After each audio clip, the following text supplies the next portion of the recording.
మాట్లాడుతూ 3 దశాబ్దాల క్రితం ఇదే పౌరకుల సంఘం శవాలను చంపి ఇవ్వకపోతే శవాల స్వాధీన కమిటీ ఒకటి ఏర్పాటు చేసుకొని మనం పోరాటం చేస్తాం. ఆ తర్వాత ఈ విచ్చలవిడి ఎన్కౌంటర్ సందర్భంగా బూటకపు ఎన్కౌంటర్ల వ్యతిరేక పోరాట కమిటీని శ్యామ్ ఎన్కౌంటర్ అయ్యేసరికి 1990 వచ్చేసరికి అది కూడా కొనసాగింది.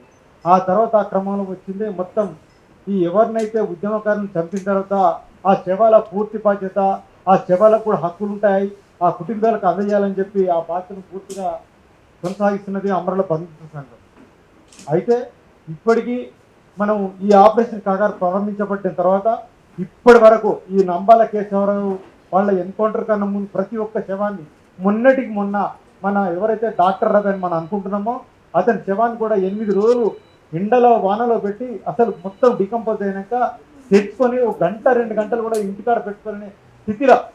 అంతేందుకు చెల్పాక్ ఎన్కౌంటర్లో మధ్య కూడా అదే పరిస్థితి. కనీసం శవాన్ని తెచ్చి పెట్టుకున్నారు కానీ ఫేస్ చూడడానికి కూడా ఓపెన్ చేయలేని స్థితిలో శవాలను అట్లా పెట్టుకున్నారు. ఒక రకంగా నువ్వు మనం పొద్దున అనుకుంటున్నాం ఎన్కౌంటర్ పేరుతో చంపినవేమో కానీ శవాలు కూడా నీకు శత్రువు అది శవాల పట్ల కూడా ఒక అమానవీయత అంటే ఈ దేశంలో ఏం ప్రజాస్వామ్యం ఇది? నిజంగా మనిషి జీవం కోల్పోతే ఇక మనిషిలో ఏముండదు.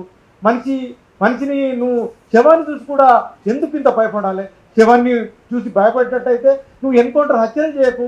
ఈ ఎన్కౌంటర్ హత్యలో ఇప్పటికీ 520 మందిని చంపినావు. ఇప్పటికీ ఆ శవాలు ఇయ్యని పరిస్థితి ఎప్పుడు లేదు. కానీ ఇప్పుడు మాత్రం శవాలు ఇవ్వకుండా ఇంకొక దుర్మార్గానికి నువ్వు ఒడిగాడుతున్నావు. ఇది నిజంగా ఒక ప్రజాస్వామ్య వ్యవస్థలో, రాజ్యాంగాన్ని ప్రజాస్వామ్యం నమ్మే వ్యవస్థలో ఇటువంటి పనులు సరికాదు. నేషనల్ ఇప్పుడు రఘునాథ్ చెప్పిండు, మాకు ఎన్హెచ్ఆర్సీ గైడ్లైన్స్ కూడా ఉన్నాయి, కంపల్సరిగా శవాన్ని ప్రిజర్వ్ చేయాలి. అసలు శవాన్ని ప్రిజర్వ్ చేయడం అనేది లేదు. ఇదే సంగతి మనం గతంలో ఒక 2018-17 అనుకుంటా పరంపూర్లో ఒక ఎన్కౌంటర్ అయితే సోనీ రాజ్ కుమార్ వాళ్ళని అక్కడే పట్టుకొని వాళ్ళు బయటికి రాకుండా లొంగిపోకుండా అక్కడే జీవిస్తుంటే ఎవరో ఇన్ఫార్మర్ దొరికితే వాళ్ళని చంపేసేస్తే ఆ డెడ్ బాడీస్ కోసం అమరుల బంధుత్వ సంఘం మేము అక్కడికి వెళ్తే డిఎస్పీ మమ్మల్ని అక్కడ కూర్చుండబెట్టి మా పోలీసులు ఇవ్వద్దు అంటున్నారు. వీళ్ళు ఎంతమంది చంపినో కదా, ఒక్కొక్క ముక్కలు కొట్టి నరికి దారికి ఇటు పక్కల అటు పక్కల ఇస్తాం, మీరు ఎందుకు ఒప్పుకోరు అని మమ్మల్ని మాట్లాడుతున్నారు. ఈ లాస్ట్కు రాత్రి 8-9 అవుతుంది, ఆ బైక్ నడుతుంది, ఇస్తారా అయ్యారా అన్న దగ్గర తేలి మీరు ఇవ్వకపోతే మేము పోతామని చెప్తే సరే అని చెప్తే అప్పుడు మళ్ళా ఒక అరగంట వెళ్ళి ఒక్కరే అనుకొని పోయాం కాబట్టి ఒక్కటే దాంట్లో ఈ 2 శవాలు వేసుకొని వస్తే మమ్మల్ని సుమారు ఒరిస్సా బార్డర్ దాడేదాకా తరుముతూనే ఉన్నారు. ఇది పరిస్థితి. అట్లా ఇప్పుడు ఎన్కౌంటర్లో మనం ఫస్ట్ వాళ్ళు ఒప్పుకోవాల్సింది మావోయిస్ట్ పార్టీ ఒక రాజకీయ పార్టీ, అది సాయుధ పోరాటం చేస్తుంది. అట్లని చెప్పే 2004లో శాంతి చర్చలు కూడా జరిగినాయి. శాంతి చర్చలో బాధ్యత వహించిన పెద్దలు కూడా ఉన్నారు, అవన్నీ ఉన్నాయి. అప్పుడున్న పత్రికా సంపాదకులు కూడా ఇది రాజకీయ పార్టీ, చర్చలు జరగాలని మాట్లాడిన ఇవన్నీ ఉన్నాయి. కానీ ఇప్పుడు మాత్రం చర్చల కోసం దూరంగా ఉంటూ కేవలం వాళ్ళని అంతం చేస్తామని ప్రకటించి మరి అంతం చేస్తున్నారు. ఇది నిజంగా ఒక రాజ్యాంగాన్ని నమ్ముకున్న, రాజ్యాంగం మీద ప్రమాణం చేసిన ప్రభుత్వాలు చేయాల్సిన పని కాదు. ఇప్పటికైనా సరే మనం జాన్ చెప్పినట్టుగా వామపక్ష పార్టీలు, ప్రజా సంఘాలు అందరం కలిసి ఒక ఉద్యమాన్ని నిర్మించకపోతే అది ఖచ్చితంగా ఇప్పుడు వాళ్ళు అయిన తర్వాత అర్బన్ నక్సల్ రూపంలో మన వైపు వస్తుంది. మన వైపు వస్తాను కాదు, ఇప్పుడు జరుగుతున్న హత్యాకాండం ఆపాలి. తర్వాత ఏదైతే శవాలు ఉన్నాయో వాటి గౌరవంగా వాటి హక్కులు ఉంటాయి, వాటిని ఖచ్చితంగా కుటుంబీకులు ఇవ్వాలనే ఒక ప్రధాన డిమాండ్ మీద జరుగుతున్నాయి.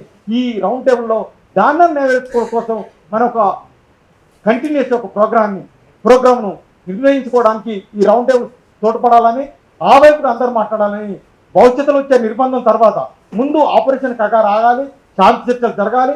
ఏదైనా ఎన్కౌంటర్ చనిపోతే ఖచ్చితంగా ఆ శవాన్ని కుటుంబ సభ్యులకు గౌరవం ఇవ్వాలి. అది ఆ డబుల్ ఇంజన్ సర్కార్ ప్రభుత్వ బాధ్యత.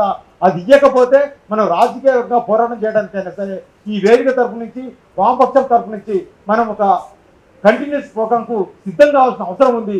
ఎందుకంటే ఇవాళ రాకేష్ తల్లి కడుపుపోతే కాదు, రేపు పొద్దున ఇంకెంతమంది తెల్లో అతను అన్నాడు. ఇప్పుడు ఇంత పెద్ద నాయకునికే ఇంత పెద్ద వాళ్ళకే ఇది ఉంటే మరి మామూలు ఆదివాసుల పరిస్థితి ఏంది?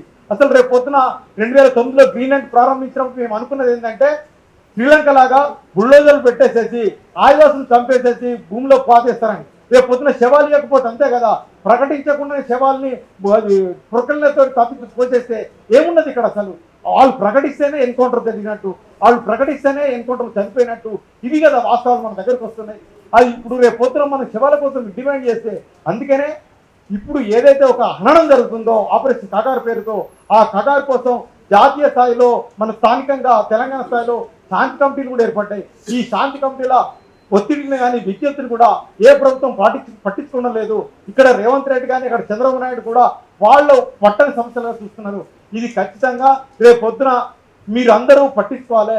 తెలంగాణ బిడ్డలైనా ఆంధ్ర బిడ్డలైనా వాళ్ళకు ఉద్యమంలో పోయిండ్రు, అది ఒక ఉద్యమ పార్టీ.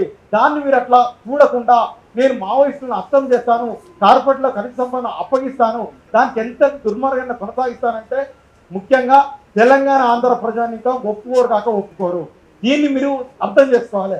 ఎందుకంటే ఇప్పుడు శవాల హననం చూస్తే ఇంతగా కదిలిరు, సాధారణ ప్రజలు కూడా మాట్లాడుతున్నారు, ఏంది ఇంత దుర్మార్గం, శవాలతో మీకేమో అంత అక్కస ఎందుకు, నీకెంత శత్రుత్వం ఎందుకు, కనీసం కుటుంబీకులు చూసుకుంటారు కదా, చివరి చూసుకొని వాళ్ళకున్న హక్కులను గౌరవిస్తారు కదా, వాటిని కూడా చేయకుంటే మీరు నిజంగా ఏ ప్రజాస్వామ్యాన్ని అమలు చేయాలనుకుంటున్నారు. కాబట్టి రేవంత్ రెడ్డి ప్రభుత్వాన్ని అయినా సరే, చంద్రబాబు నాయుడు ప్రభుత్వం అయినా ప్రజలకు సమాధానం చెప్పాలి. శవాలను చూసి కూడా ఇట్లా భయపడి వాళ్ళ చివరి హక్కులను కూడా కాలం రాస్తే ఏ ప్రజాస్వామ్యం గురించి మీరు మాట్లాడతారు. కాబట్టి ఈ రౌండ్ టేబుల్ కొనసాగుతూనే ఒక స్పష్టమైన కార్యాచరణను రూపొందించే విధంగా అందరూ మాట్లాడాలని కోరుతూ